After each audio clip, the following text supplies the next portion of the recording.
So, welcome to this session where we're going to talk about running Opti on ARMv8. Opti is an open source key and is the result of collaboration work between ST Microelectronics and Linaro Security Working Group.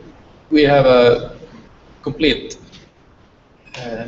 stack from normal world client API, Opti clients, which we call it, and the Linux kernel T driver, Opti Linux driver, and the Trusted OS and Secure Monitor, which is what we call Opti OS.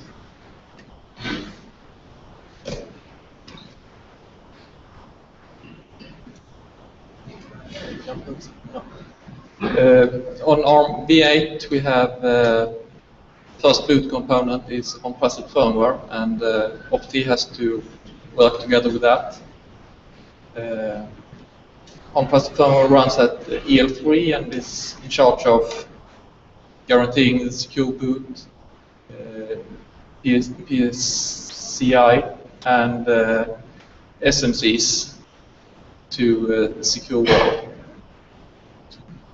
Opti OS runs at the secure EL1 and need to cooperate with the ARM Trusted Firmware for doing the switching between normal world and secure world. If we look here, we can see how the different parts fit together. We have T-Client API in non-secure EL0, and then we have the normal world OS, non-secure EL1 or EL2, depending on if we have a hypervisor or not. This is also where we have the Linux kernel T driver. And then at EL3 we have the secure monitor. And this is where the actual SMC interface is implemented. So all SMCs issued from normal world will be handled here or routed to secure world from this point.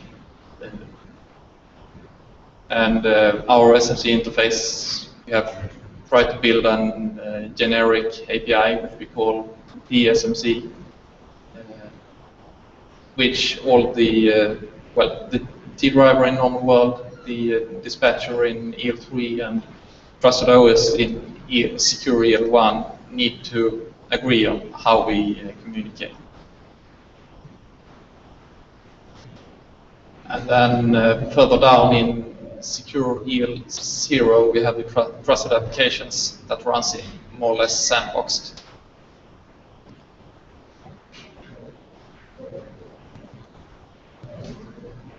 The secure monitor runs at EL3 and has to be part of ARM Trusted Firmware, since that's loaded at the boot time. The secure monitor within ARM Trusted Firmware is called dispatcher, and the dispatcher acts as a secure monitor and interfaces with the Trusted OS, which runs at secure EL1.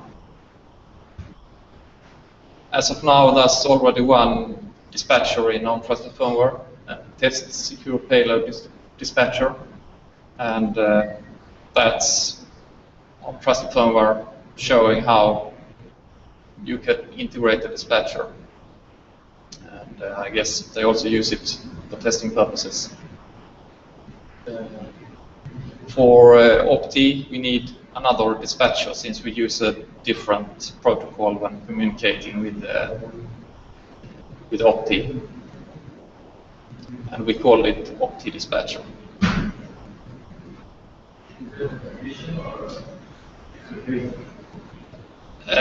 You could call it a module within ARM Trusted Firmware.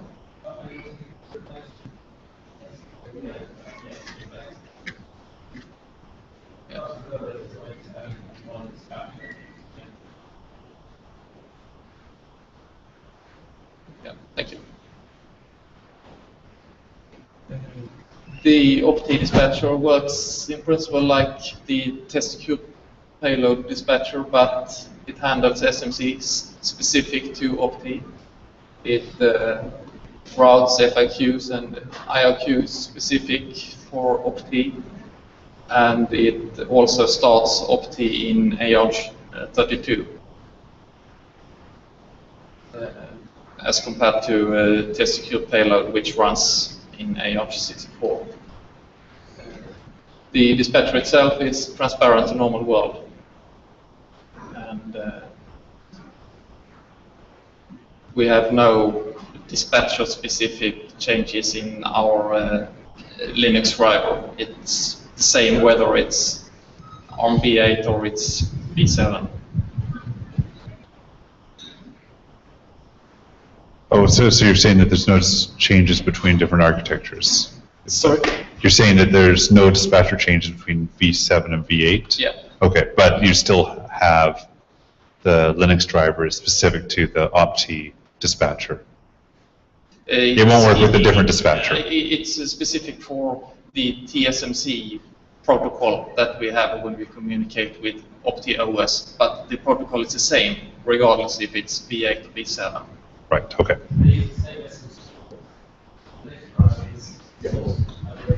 Okay, yeah, I was confused with the way it was written here.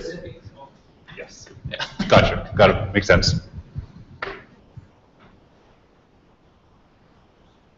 And the opt-OS runs in ARMv32 mode to minimize the initial effort to port to ARMv8. The internal secure monitor that we used before is replaced with an interface to work with the opt dispatcher in ARM Trusted Firmware. And we can see here where we have a secure monitor that is kind of external towards opt.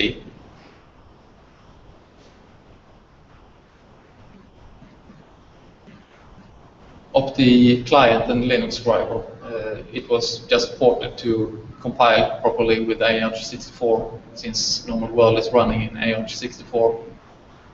The Linux driver has to be limited to only use SMC32, since we are following ARM SMC calling convention, and opt-OS is only running in ARMv32.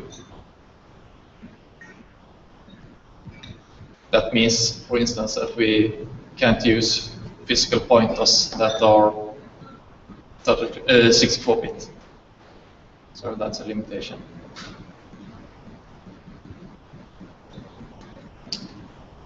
We have all the source code at GitHub, opt at the usual place, and there's ARM Trusted Firmware, and we also have a dispatcher pull request that is still being reviewed, but I guess it will be merged quite soon. So is that to get it merged up into ARM Trusted Firmware? So it will be maintained as part of the central repo, not as a separate? It will be merged into ARM Trusted Firmware, and we will help maintaining it there. And that's it. And the kernel driver, is it? What's the progress for mainlining that? We have basically two drivers. We have one legacy driver, which is the one that we have at GitHub now, which I did port to ARMv8 also, and then ST is working on a new one that has a better architecture, which is the one we will try to mainline. What's the timeline for getting that? Like, what are you projecting for having something ready for mainline posting? Oh, that's a tricky question. What do you think, Joachim, is it? We had a plan to try to have it ready already in October this year, but I don't think that will happen. But so as soon as possible, but it depends a little bit on when we actually get our fingers on this driver.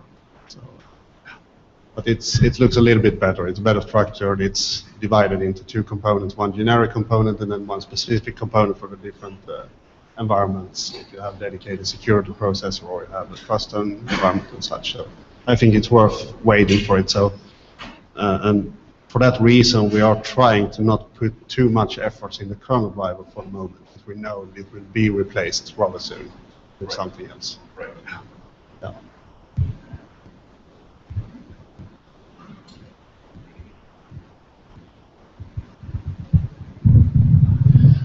The Trusted Firmware using PSCI provides some specific hooks around power management for the Trusted OS if it wants to make use of that. Is that something that you are using today, or is it something you can see making that Opti could make use of in the future, where it can know when cores are being suspended or woken up or hot plugged out?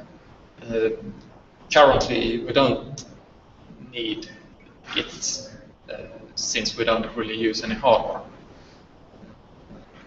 But we have all the hooks in place, just as in the secure payload, test secure payload.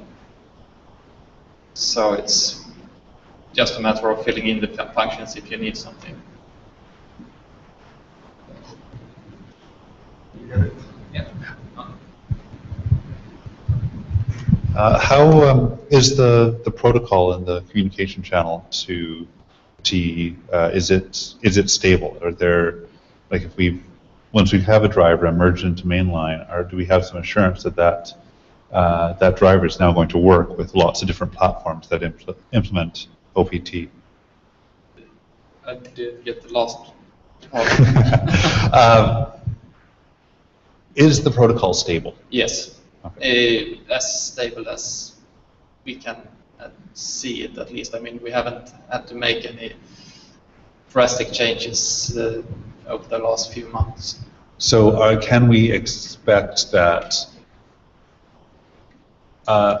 between two platforms or three platforms that have OPT on it, the same kernel would be able to work with all three of them and expect the same interface? Yes, I think so. I mean, this protocol is designed in an extensible way, so I don't see that we would need to make any changes in the protocol itself. And it could be that you could perhaps need some extra invoke call for some reason, but that's not really the protocol. But it would, of course, perhaps affect the driver itself. Right. The reason I'm asking the question is I'm thinking about architecture and ecosystem of, if OPT is implemented, can the kernel discover what services are provided and rely on?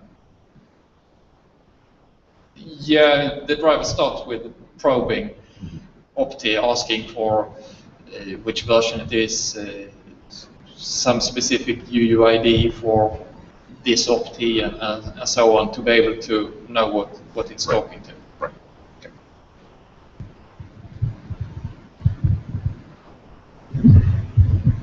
Just mention that we have been running on this on ST's platform since we started working with it, and now lately we have been running on FVP. And you last week had it up and running on QEMU, yeah. And we have one other port ongoing. And I don't think we have made any change at all, actually, to the Linux kernel driver so far when porting to these different architectures or platforms.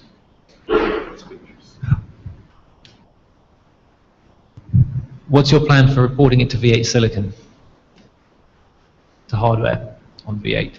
You mean on Juno? Well, any V8 Silicon. I mean, FVP isn't really quite enough for sort of exploring some of the further applications that you could start trying to build on top of it. Obviously, you're working with you've got V7 hardware, but I'm just curious as what the plans are for V8 hardware. October this year. So it's actually now. We have the access now, but I'm not entirely sure if we have the infrastructure to be able to change all components remotely as we need today. So, but if we would have, then we would stop working. Yeah, exactly. So, but if we get our fingers on the device, then we will do it immediately. We have also discussed to maybe that Jens goes to Cambridge for a week and try to sort it out. So, yeah.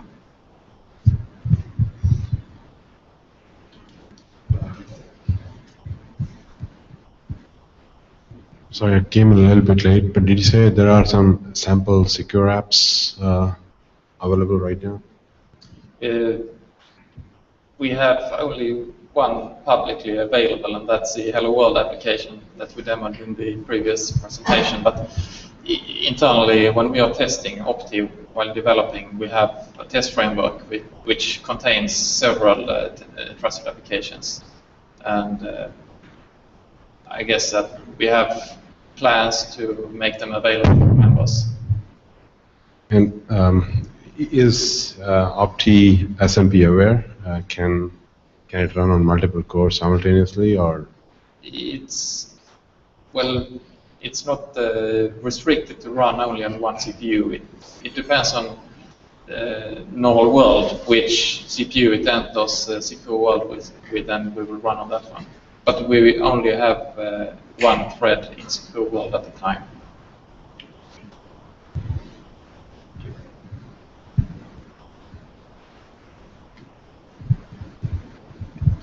Is there any global platform conformance test, just to make sure? I mean, is your Opti it's compliant with the global platform specification, and do you have any test to demonstrate it? We try to have it as compliant as possible, but we will probably never certify it. But it should be fairly close. And are you aware of any conformance test? We have test suits that, well, we don't have any performance test suit, of course, but we have something that is fairly close.